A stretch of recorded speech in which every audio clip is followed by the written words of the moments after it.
O primeiro detalhe, o Senhor me deu um tema hoje aqui para tratar, não um texto. E ficou muito claro para mim o objetivo do Senhor com tudo aquilo que o pastor vou falar. E o objetivo não é gerar em você um sentimento de culpa, um sentimento de remorso, ou uma tendência de certa punição por saber que você está errado.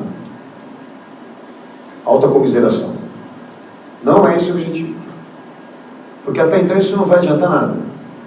Não vai mudar a tua realidade e nem isso, nem a vontade de Deus. O objetivo realmente aqui é fazer vocês compreenderem, para aqueles que já estão doutrinados, reforçar mais o julgamento desses apelos que estão sendo feitos, ou direcionados a Deus, no que diz respeito àquilo que os homens estão vivendo aqui. Esses apelos de misericórdia, de clemência, de graça, de uma resposta, de um milagre ou coisa do tipo. E a preocupação realmente é essa, que grande parte desses apelos não estão sendo ouvidos, não estão sendo respondidos. E por quê? Aí é que está a questão.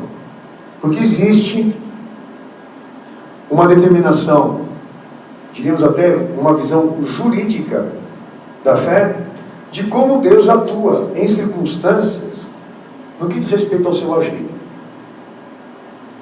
E eu venho chamando a atenção dos irmãos para essa questão muito devocional, porque ela não tem tanta importância como isso que vai ser pregado hoje aqui.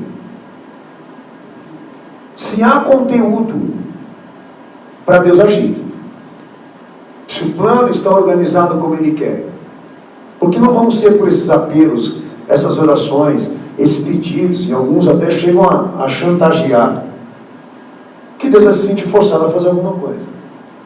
Porque tudo na fé tem critério. O que Paulo diz aqui? Nenhuma injustiça provém de Deus, porque fé aqui é virtude, é atributo. Nenhuma injustiça provém de Deus. Ora, se nenhuma injustiça provém de Deus, por que acreditar que Ele vai interceder ou agir em prol, a propósito ou circunstâncias que não estão alinhadas à sua vontade? Porque a igreja está jejuando, porque a igreja está orando, e olha, todos os escritos defendem esse padrão de como Deus atua na história. E se Ele tiver que fazer alguma coisa, e pode fazer, o que é necessário, o que é preciso para isso acontecer? Porque milagre aqui só acontece debaixo da vontade dEle. Então eu me preocupo demais com essa questão. Eu venho dizer aos irmãos, olha, toma muito cuidado de usar para a fé esses sentimentos, essa inquietude, essa comoção, esse agito de alma. Toma cuidado, porque as coisas não funcionam assim.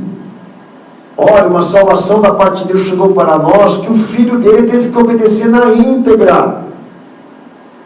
Essas regras de fé não vão se iludir de que alguma coisa vai acontecer lá fora, não levando em conta isso, os princípios e as normas da atuação desse Deus. Então, alguns detalhes que o pastor eu vou trabalhar hoje aqui com os irmãos, que não visa, volta a dizer, não visa, não tem esse objetivo de colocar você esse sentimento de remorso, de culpa, de punição própria, por saber que até agora você falhou com Deus e por isso muita coisa deu errada na tua vida. Não. É te conscientizar que talvez até mesmo você possa continuar sendo errado, porque você não quer o certo, como muita gente lá fora está trocando o certo pelo errado. Mas em compensação, você teve a oportunidade de conhecer alguma coisa que te dê essa luz. Se Deus tivesse que fazer alguma coisa pelo homem, Ele faria debaixo de qual propósito e circunstância? Amém? Bom, primeiro detalhe é entendermos essa palavra justiça. Essa palavra justiça, irmãos, ela é um atributo de revelação. Quando o pastor fala um atributo de revelação, quer dizer o quê? Que Deus é justiça quando Ele se auto-revela. Por isso é um atributo de algo que Ele quer e que Ele fez. O acontecimento do Filho dele é um atributo de justiça.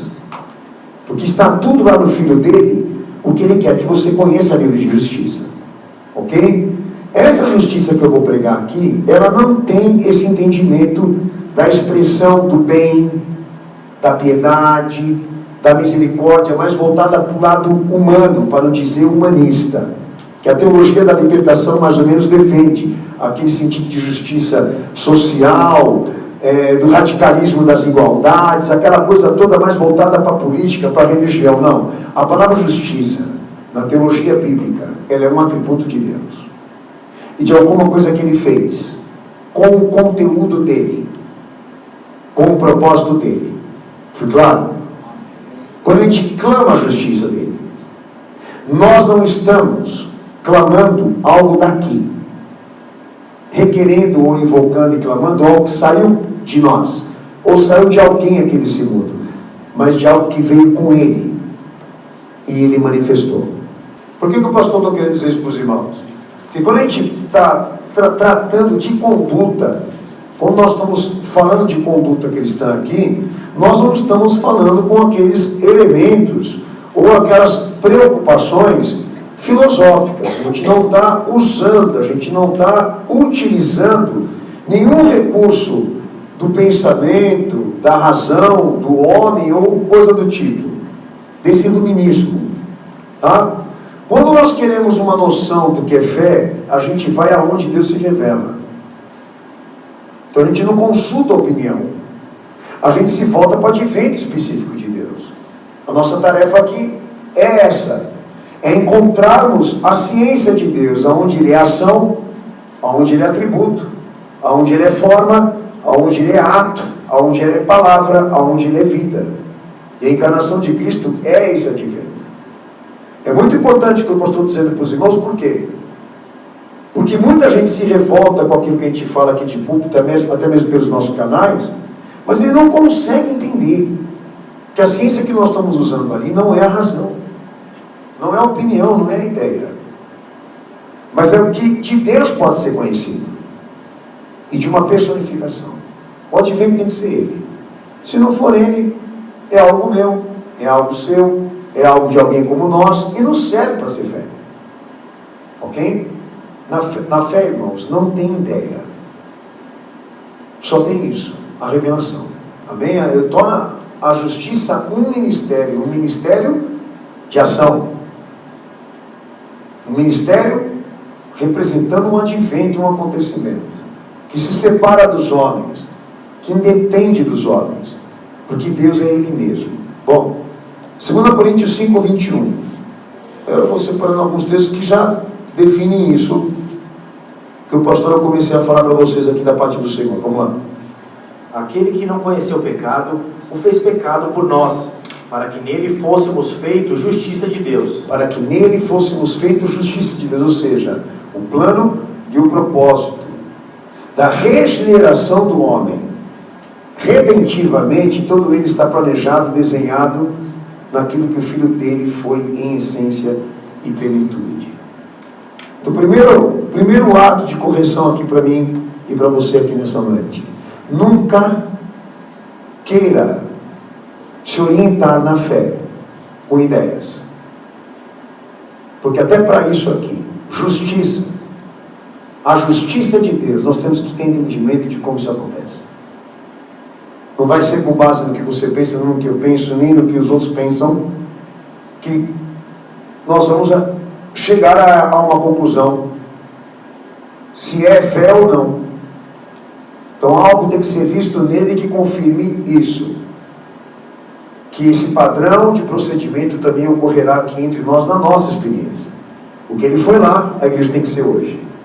Se houver essa quebra de unidades e haver um contraste entre o que ele foi lá atrás da história com aquilo que a igreja é hoje, nós vamos ter um problema sério aqui, porque nós não vamos ser honrados em nada daquilo que fazemos aqui. Como disse meu Senhor, se abrir a porta, se alargar a porta e o caminho que conduz à salvação, muita gente vai entrar. Vai ser fácil, mas ninguém vai se salvar, porque estreito e apertado é a porta, o caminho que conduz à redenção. Esforçai para entrar por ela. Filipenses 3:9. Seja achado nele, não tendo a minha justiça que vem da lei, mas a que vem pela fé em Cristo, a saber, a justiça que vem de Deus pela fé. Amém? Então, aquilo que o pastor disse no início. Então, a justiça, quando falamos dela da justiça de Deus, não dos homens, ela não leva um sentido filosófico. ela não se revelou para ser uma filosofia de vida. Ela se revela para ser vontade, para ser decreto. Aí muda tudo. Muita coisa que você não conseguia enxergar, entender, depois que Deus se personifica, como diz a palavra, a luz veio. Depois que a luz veio, a luz desceu, não há mais desculpa da ignorância do pecado, como diz o Senhor.